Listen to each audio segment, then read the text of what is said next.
Welcome to episode 40 of Stageworthy. I'm your host, Phil Rickaby. Stageworthy is a podcast about people in Canadian theatre. On Stageworthy, I might talk one-on-one with an actor, director, playwright, or producer, or I might get a group of people together to talk about a specific aspect of theatre in Canada. If you'd like to be a guest on Stageworthy or just want to drop me a line, you can find Stageworthy on Facebook and Twitter at StageworthyPod, and you can find the website at stageworthypodcast.com. My guest is Rebecca Northan, an actor, improviser, and director, and the creator of the hit show Blind Date. If you enjoy the podcast, I hope you'll subscribe on iTunes or Google Music or whatever podcast app you use, and consider leaving a comment or rating.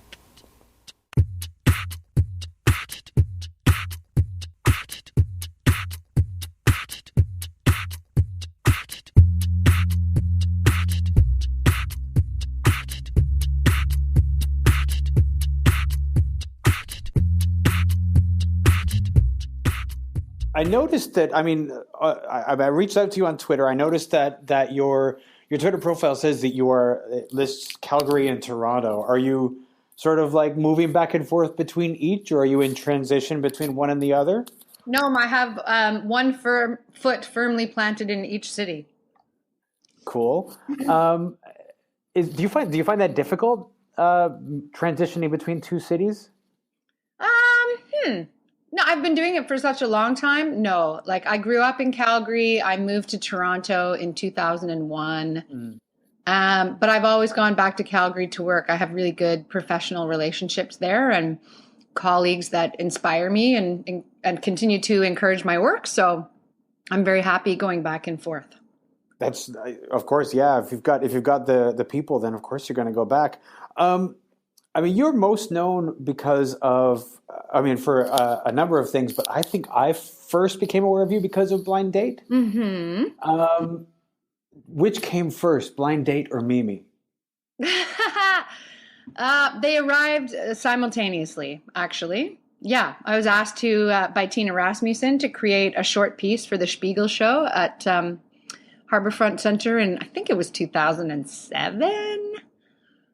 And the idea for the very short little clown turn and the character of Mimi both showed up at the exact same time. So I had never done clown before, but because the environment of the Spiegel tent was sexy adult circus, right. I thought, well, there's probably room for a sexy clown in there somewhere.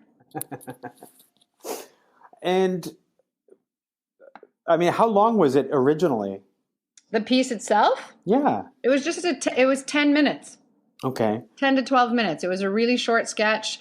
The guy that I brought up on stage really didn't get to do any talking at all. But it went really well for the whole summer that we were there. And at the end of it, I was left with the question, well, what if we took the time to get to know this person who we're bringing up on stage? And that's what blossomed into the full-length Blind Date. Was the idea of like, it is a mystery what you're going to get each time you bring somebody up like that. Mm-hmm. Did you find that exhilarating, terrifying, both? Yes, both. Absolutely. Both completely. I'm certainly an adrenaline junkie. Otherwise I wouldn't be an improviser to begin with.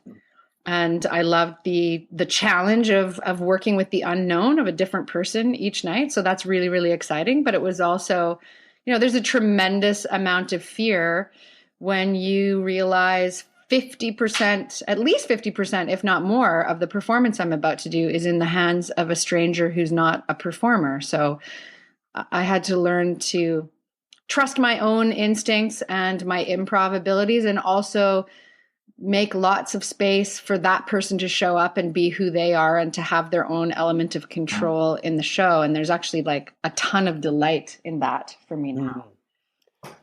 Is there, do you have any, have you been worried about, if somebody comes up and they are like, they completely shut down once they're up there? Is there anything built in to help bring them out of their shell or to make them blossom? Or the pre-show selection process is something that we've as a company refined over the years and we've got very good at it. So we all, as a company, patrol the audience or mingle with the audience before the show, and we all have pretty good instincts. And when we're out there, we are looking for someone. Our rule of thumb as a company is, if you were at a cocktail party, who did you meet in the lobby that you thought, I would want to get to know them better? So we're looking for someone who's open and friendly and a little bit playful. You know, we never want to put someone on the spot. And we tell people in advance, listen, you're on our short list. Do you understand how the show works? And how would you feel if it was you that got chosen? We usually have 5 or 6 people on our short list, but we give everyone the opportunity to say, oh, no, absolutely not. Please don't pick me, because we don't want to put anyone into a really uncomfortable situation. We want somebody who maybe is a little bit nervous, but also kind of intrigued and game to play with us. And then once one of the things we've certainly learned is you don't know how someone's fear is going to change them. So the person you met in the lobby, if they get really, really wigged out on stage, could be something else might show up, but that hasn't happened for a very long time. That being said, we have a timeout is built into the show. So either myself or the guest can call timeout anytime they need to step outside of what's going on and check in. And we do everything that we can to make sure that person looks good and has a really good time. And we joke with them and we say, you know, we want you to feel like you've been to the theater spa at the end of this. Now, I noticed when you were last doing the show in Toronto, you were subbing out every so often so that somebody else could come in. And I was in Hamilton recently and noticed that I think that person is performing that show.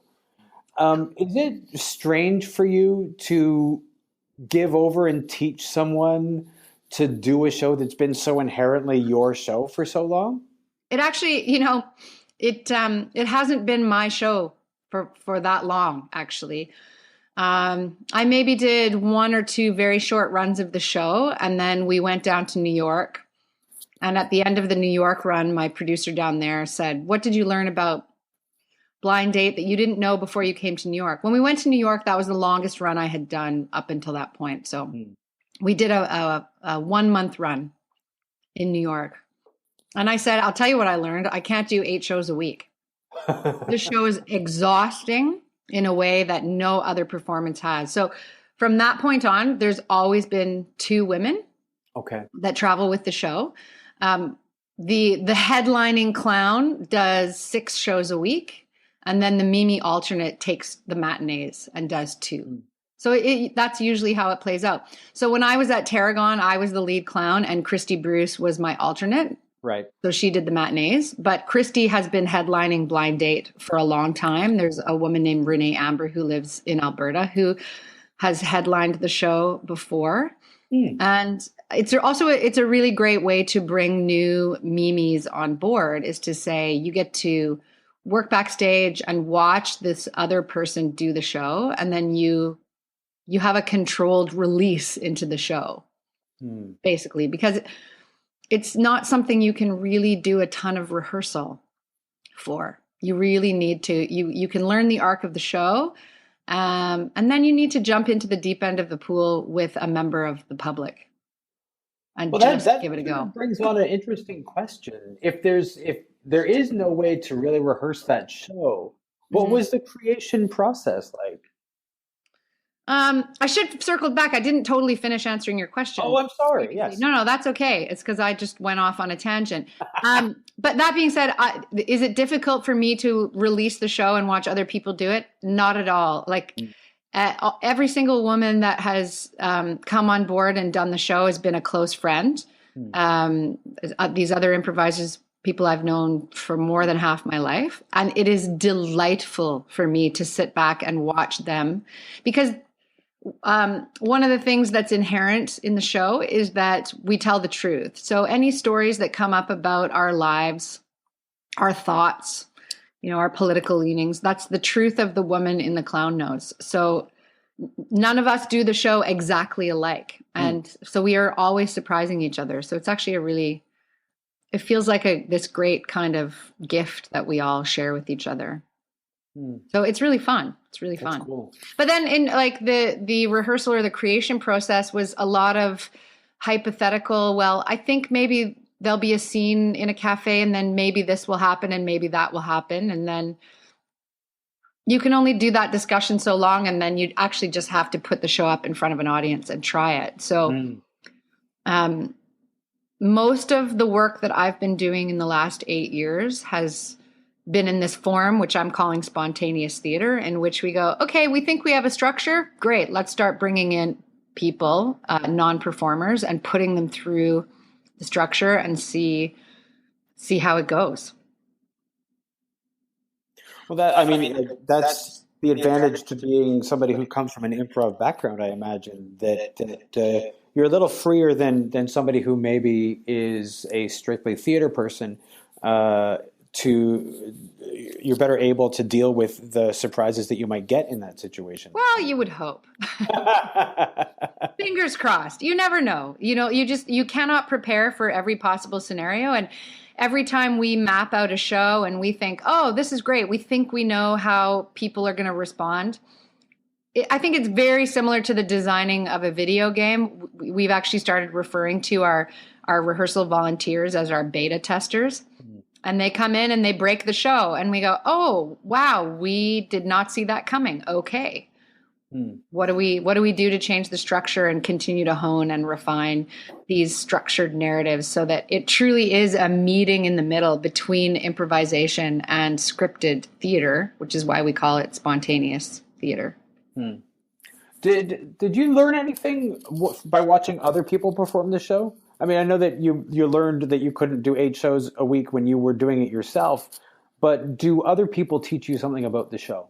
Yes. Every time I watch a new person do it, I go, oh, the structure of Blind Date is really solid. The structure itself really works, and it's strong enough that it makes a really solid foundation for people to stand on top of and improvise inside of. So that's really a good thing to know. And then I would say that all of the women who do Blind Date, we all steal from each other. Someone will come up with a great line one night and we think, well, that's great. I'm stealing that. So we all lend and borrow. And the other thing, too, is I learn things about my friends that I didn't know. So I get the opportunity to watch them in this conversation with a stranger, and you never know what questions will come up. And just when you think you know everything about your best friend, a date asks a question and an answer comes out, and you go, geez, I didn't know that about Christy. That's amazing. That's really interesting. Yeah, it's really cool. So this show came out of the Spiegel tent. Yep. And I think that feels like such a long time ago. It was. And I remember it was the Spiegel tent. I think it ended up being on the Harbourfront in Toronto for a little bit longer than they originally envisioned because it was so popular. Oh yeah, they kept extending and extending, and it was easily one of the coolest summers I've ever had in my career. Well, I mean, and it gave you something that you've been doing kind of ever since. Yeah, I know. I'm really grateful. I know that you sort of have an improv background, but did you ever envision doing stuff in a theater, or what did you think was going to be your trajectory in the entertainment industry? Oh gosh, you mean when I first started out? Yeah. I had no idea. I mean, I think really early on as a student, doing my undergraduate degree at the University of Calgary, I thought, I just hope I make money. That's all. And I think I've kind of held on to that. In terms of, I like all aspects of the business. So I like producing, I like directing, I'm playwriting, like traditionally writing scripts more and more. I started improvising when I was 16, so I've continued to do that, and I love that. I get bored very easily, so I like to kind of jump around a lot. I particularly love the marketing and PR side of the theater business. I find that very fascinating, and I love, working with designers to come up with a brand and a logo, et cetera, et cetera. I love all of it, all of it, all of it. So I know when I was a student, a lot of talk in class was, everybody's saying like, well, if you're really lucky, someday you'll work at Shaw or Stratford. And I thought, yeah, sure. Yeah, I'd love to work at those places, but I also want to work everywhere. So in my mind, I've always had this like, I've talked about this in other interviews, that I have like a brownie sash in my mind that, that you sort of collect badges across the country of like, yes, I have my TYA touring in a van in the middle of winter badge. And, I'm always sort of thinking, well, what badge am I missing and what do I want to do next? I am kind of getting the feeling that, while I think a lot of people still hold up, if you're lucky, you'll work at Stratford or Shaw. I do see so much more going on in the indie theater scene. It's so exciting. It's so exciting that there are careers that are not just at those big theaters anymore. Yeah. And people are able to make work on their own terms in a way that I don't think that people ever have before. I'm no expert, but couldn't you also look at the business world that way too and say, well, 100 years ago, there were a whole bunch of big companies and you would try to get a job at a big company. But as time has gone on, more and more people have adopted the entrepreneurial spirit, and you see more and more startups, and you see more and more people interested in being their own boss and working for themselves and making a go of it. The idea of working at any company, whether it's in mainstream business or, if we're talking about those big theatrical institutions in the country, the idea of working at a company for 15 to 35 years in one place, that's a rarity these days. Yeah, that's very true. That's very true. So you said that you started improvising when you were 16. What drew you into improv at that age? Oh, one of my best friends had started volunteering at some theater called the Loose Moose Theater. And he said, you might really like it. You should come check it out. And I had started playing theater sports in my high school drama class. And then in going up to Loose Moose, realized, the guy who invented theater sports started the Loose Moose Theater Company. And then here's people in their 20s and 30s who are playing theater sports every Sunday night.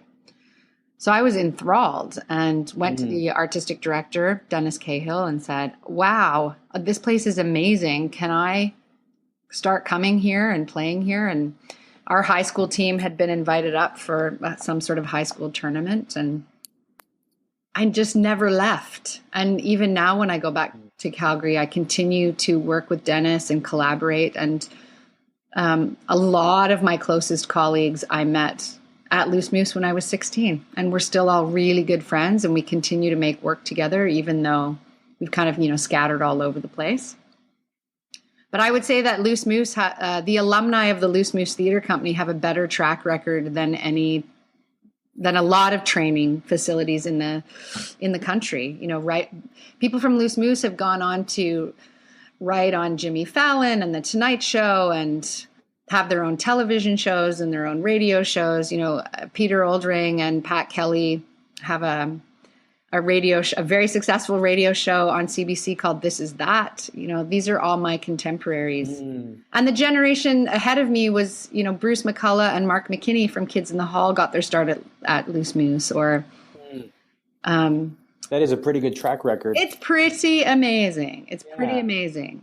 Was improv you were in theater arts, and that's where you were playing the theater games. Was theater something that you were interested in before that? Before I was 16? Or did you go into theater arts like some people do because you thought it was a course that it was something that you had to take or something like that? No, were you interested in theater before that? No, I probably knew from a very early age I wanted to be an actor. There was no question in my mind ever that I knew. Do you remember what it was that made you know?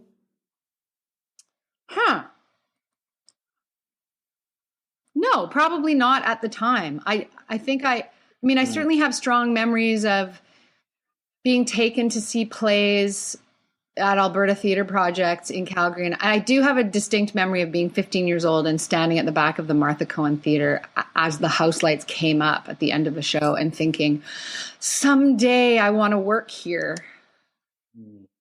I don't know. It was always the most exciting thing, whether even in elementary school when touring productions would come in, getting to take the afternoon off and go down to the gym and watch a play was the most exciting thing ever. And I was far more turned on by that than, say, sports, for example. Yeah. And my brother's also a performer, and he's one of my collaborators. We work together all the time. My brother and I used to put on sketches in the living room at home to entertain our parents. So we've kind of always been doing it. And I have it's in our family. Like, I have a second cousin who's one of the founding members of Bard on the Beach in Vancouver, and she's now the head of the theater arts department in Regina. Her name's Catherine Brock. And she tells me she's got some old black and white family photograph of our, ancestors. That's too old of a word, but our family members coming up from the States and running out of money, and so stopping to put on a play to raise money so that they can continue on their journey. So brilliant. Before the invention of Mimi, what sort of brought you to that world? So you went through the Loose Moose, and you were did you do theater school? Yeah. I have a Bachelor of Fine Arts from the University of Calgary. So while I was in school, in the week, in my acting classes, working on Shakespeare and Shaw and Ibsen and Chekhov and all that, doing my Tom Stoppard units. And then on the weekends, I was still improvising. And then I also started I think in my second and third year of university, I started auditioning for theater companies outside of the department, which kind of got me in a little bit of hot water as a student. They were saying, we think you should be doing student productions. Mm-hmm. But I started getting cast in semi-professional stuff and making money as an actor before I graduated. And I ended up doing summer stock when I was still a student. And I also got paid to be part of an in-house improv group at a comedy club. So I was always, my artistic pendulum was always swinging back and forth between mainstream scripted theater and improv. Always. And so I worked as an actor in Calgary for quite a few years after I graduated. And then when I moved out to Toronto, I thought, well, I'll take the path of least resistance. And I auditioned for the Second City because I had a lot of friends who'd gone through there. And I ended up, that was sort of my first foot into Toronto, was working at Second City. Were you in the company at Second City? Yeah, I started out in the touring company, and then I was on the main stage for about a year. Yeah. Nice. Now, if I did notice that you have a pretty, for a Canadian artist, a pretty extensive entry on Wikipedia. I don't know how much is actually accurate. I actually find it really rare when I'm talking to somebody and they have a Wikipedia entry. So whenever that happens, I do have that open and I sort of look at it. And there's a number of things that come up here. Lists of theaters that you've worked at, working a Dora Award, things like that. But there's like a one line that sort of talks about the show This Is Cancer. Yeah. Which was that the first show that you helped create on your own? Oh no. I know. I've been like creating shows and self-producing forever. So, right out of university, some friends of mine and I in Calgary started a theater company called Upstart Crows, and we did sort of reduced comedic versions of variety of Shakespeare plays. And we would do those in pubs, which was really, really fun. So I've kind of always been doing that. Before we did This Is Cancer, Bruce Horak, my collaborator, and I did what we called the Macbeth show in Toronto, which was a reduced comedic version of the Scottish play. But how This Is Cancer? This Is Cancer came about because Bruce had been cast in a show called The Hollow that was directed by Mike Kennard of Mump and Smoot. So he started to learn about the world of Buffon. Yeah. And he was on a variety bill one night, and whatever, I can't remember the original name of his Buffon character. But he was told that the name was too close to somebody else's name and that he needed to change it. And he was kind of pissed about it. So he said, okay, tell the audience my name is Cancer. Introduce me as Cancer. And everyone went, oh, that's awful. Oh, no, that's terrible. And he's like, yeah, exactly. I'm coming out as Cancer, and I'm going to try to seduce an audience member. But it planted the seed for us of, what if you expand on that idea? I mean, what if the disease of cancer was personified? Bruce is a cancer survivor. We both of us lost a parent to cancer. So we kind of, we're speaking from personal experience, but what if cancer were personified and he was coming to town to do a cabaret? What would that look like? And what if cancer's not out to maliciously get us? What if he falls in love with people? What if that's his thing? So we started to kind of build up this original mythology around cancer, and it turned into This Is Cancer, which Bruce has performed and toured every year for the last 10 years. Wow. Yeah. We like to do long shows. We like to do shows that just play over and over and over, so that we eventually end up getting paid for the rehearsal time that we front loaded for free. Well, in terms of like when you're creating shows, whether for fringe festivals or other things, that is kind of the dream. I mean, you would love to have a Rick Miller show and travel the world and just do that show for ages. When you're doing a show for 10 years or 8 years, in the case of I think you said 8 years for Blind Date. Yeah, coming up on 9. Wow. Obviously, one of the things that is something that an actor has to learn is how to keep it fresh and as though you're performing it for the first time. That's like lesson number one that we really have to learn. But then when people think about performing a show for 10 years, is there a way, are there ways that you've learned to, I know that what my answer to the question is, but I'm curious about for you, how you keep it fresh over so long?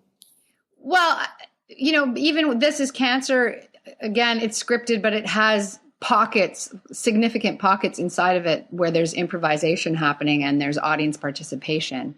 And Blind Date is very much that. And so are my newer shows, similar. Legend Has It, and these other ones I have in development at the moment. It is, at least in my sort of, I feel like I'm pioneering this genre that we're calling spontaneous theater, is always including the unknown. So I never know what an audience member is going to bring to the stage. In terms of I personally, the idea of doing the exact same scripted show for 400 plus performances over 10 years, that I don't know if I could handle it. I might go crazy. But I think you have to continue to find different challenges for yourself. So, Blind Date has had over 400 performances. Now I've shared those with other women. I haven't done all of those, but I will have my friends that I work with on the show give me an agenda to play out right before I go on stage. So, try being softer tonight, or work on being more playful, and you can do that inside of scripted work. I mean, I ran the main stage show that I was in at Second City. We ran, I think, for 8 months. And so in that case, I kept it fresh for myself by saying, okay, I know I'm getting X amount of laughs in this sketch by doing what I'm doing. What happens if I do a little bit less? Oh, same amount of laughs. That's interesting. Tomorrow night, I'm going to do a little bit less. Oh, bigger laugh. That's a surprise. So experimenting with how much energy am I putting out? How real can I play it and still get the same amount of laughs, etc., was like giving yourself little homework assignments, I think. That's really fascinating, because I know recently I performed my own solo show for the first time, and I think what surprised me that I don't think I'd quite considered when I thought about performing a solo show was how important the audience is. Oh, yes. How important it is to talk to the audience and use them as your scene partner. I mean, I've seen solo shows before, but it never occurred to me that although people say that's your scene partner, it never occurred to me until I was doing it that that's your scene partner. Yeah, they really are. Yeah, you have to react to them and you have to talk to them, and there's no way to fake that. Yeah. When you were first performing solo, how terrifying was that for you? Because some people find it terrifying and other people go in exhilarated at the thought of it. Oh, so scary. So scary. When we first brought Blind Date back to World Stage at Harbourfront, I mean, the first thing, I didn't think anyone was going to come. So I was sitting in the dressing room kind of like preparing myself for, 10 people in the audience. And then my brother came and knocked on the door and said, "So we're sold out." And that was worse. No, that is worse. That was worse because I thought, oh no, like, what am I going to do? And I was so afraid. I had never been this afraid in my life. I was so afraid on the opening night of Blind Date in Toronto that my hands were visibly trembling and I was almost crying. Actually, I think I did burst into tears when he said we were sold out. And so right before I went on stage, and I was hyperventilating, and this is not in character for me, my brother came and he put his hands on my shoulders, and then he said, "I don't want you to think about the audience. I want you to think about," and I don't remember what he said, but he gave me a homework assignment. And that's where that whole idea of work on something different every night came from, was him just saying, stop thinking about the scary stuff, go out, and this is your agenda. And that completely grounded me. Now, in the case of Blind Date, it's not really a solo show. I'm up there with my scene partner is someone from the audience. But I have, in the last 2 years, written and performed my own true solo show, written in an autobiographical sense, dramatized. But I didn't like it. I don't like going on stage all by myself. And yes, I very much love playing with an audience, but I didn't like being alone backstage, alone in the dressing room. I didn't like coming off stage and, thinking, well, what am I going to do? Go for a drink by myself after the show? No, I did not like it. So I'm not sure if I would solo perform again, or if I did, it would have to be someone else's material, I think. You bring up a good point, because, if you're doing a show with other people, you're backstage with them, hanging out. They're your company, both on stage and off. You're hanging out together, supporting each other, and then after the show, you do go out together. And that's doing a solo show is entirely something different. Yeah, and yet I find it.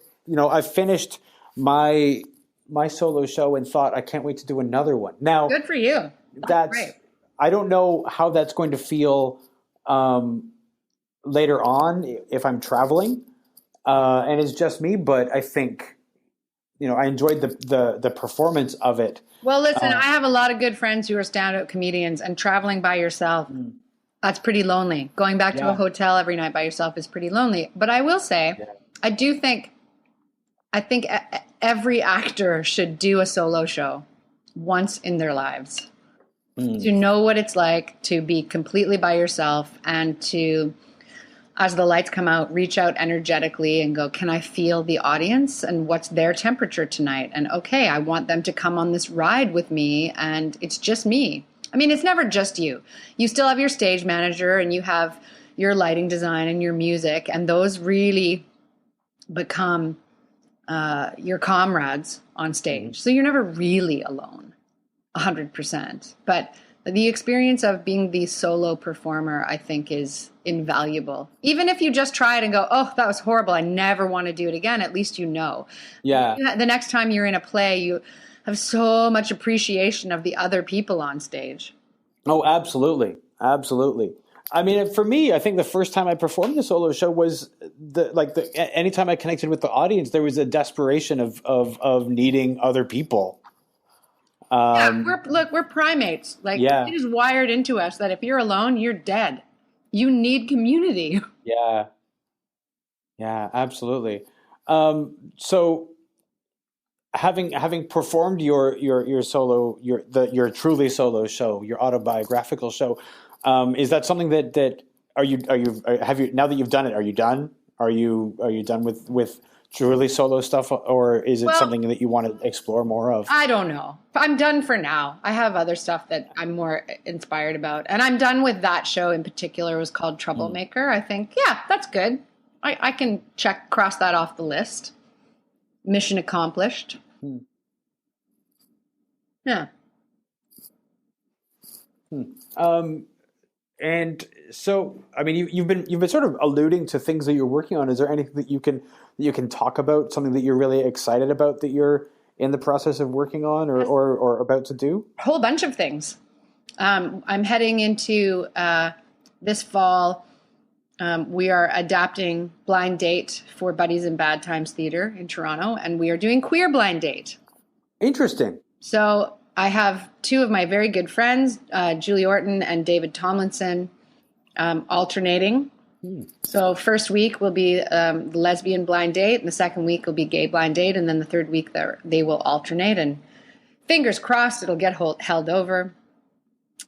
And simultaneous to that, regular blind date is running with Christy and Tess Degenstein at Theatre Aquarius in Hamilton. So I'm really stepping into my director's shoes and kind of shepherding these two productions and the training of new clowns. How does it feel to step into the director's shoes? I mean, it's not your first time directing. Oh no, I love it. I love it. I'm happy to do it, and I'm happy to see the show have a continued life. And I am so thrilled and humbled that Evelyn Perry was open to the idea of this next chapter of Blind Date, of like the sort of the core of Blind Date. Our thesis is that everyone is lovable.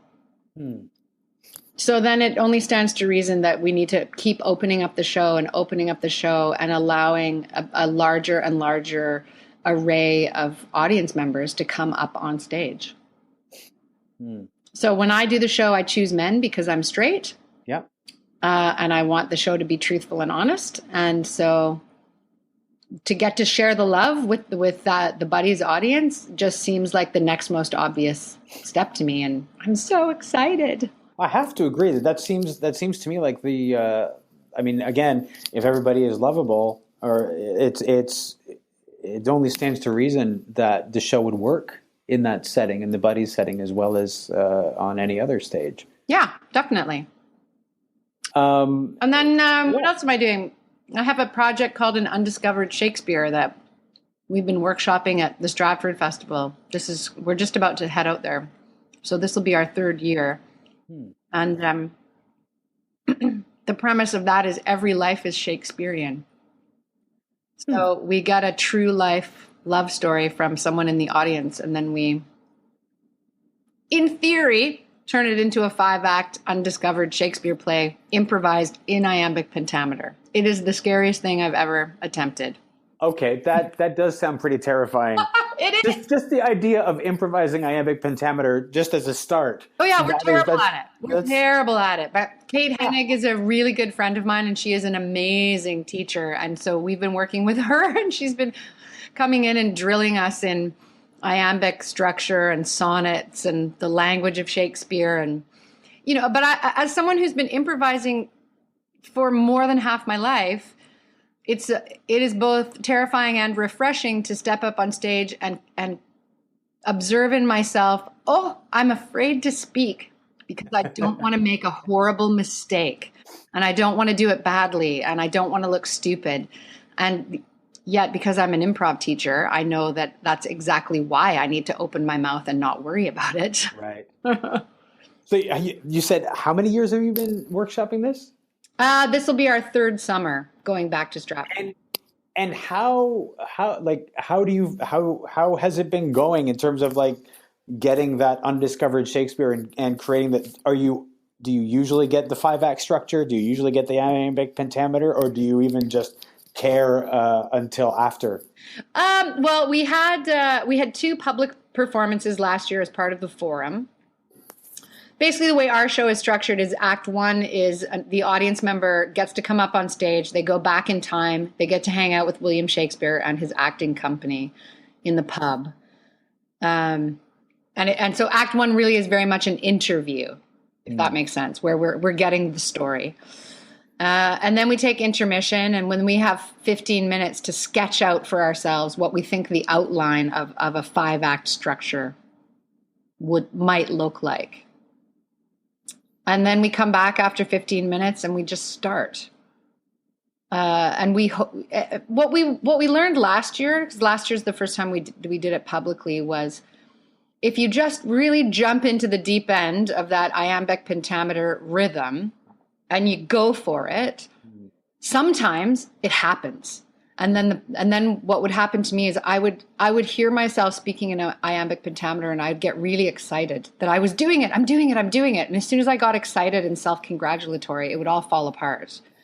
So then you've fallen off the meter, and then you just get back on. So there's a real sort of sense of jazz to it.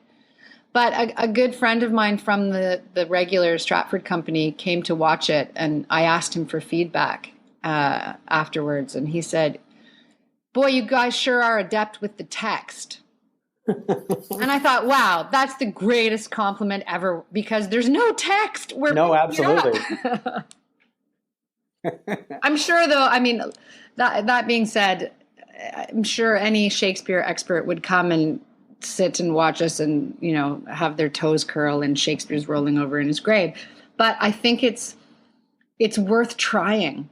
I'm not particularly interested in things that I know for sure are going to be 100% successful. Like, what are those? I don't even know what those are. But to sort of issue the challenge to myself and some of my colleagues to say, what do you think? This sounds really hard and scary, right, guys? Let's try it. And everyone goes, oh, yeah, okay, that's crazy. Let's do it. And that's really fascinating, because the idea, like everything that you're describing here about this show, just makes my stomach clench up in a way that not much else does. Yeah. But how incredible to get up and do it and just go for it. Well, my early improv training with Keith Johnstone was you have to risk failing. And that, to watch, if you were watching golf and it was hole in one after hole in one after hole in one, that would be the most boring thing ever. That it's the attempt that's more interesting than the success itself. Mm-hmm. So, and that the struggle is interesting, and that's where theater lives, is the attempt and the struggle and the failure, and then how do you recover? And oh, you're successful, and oh no, you lost it, and that's to me is a thrilling night in the theater.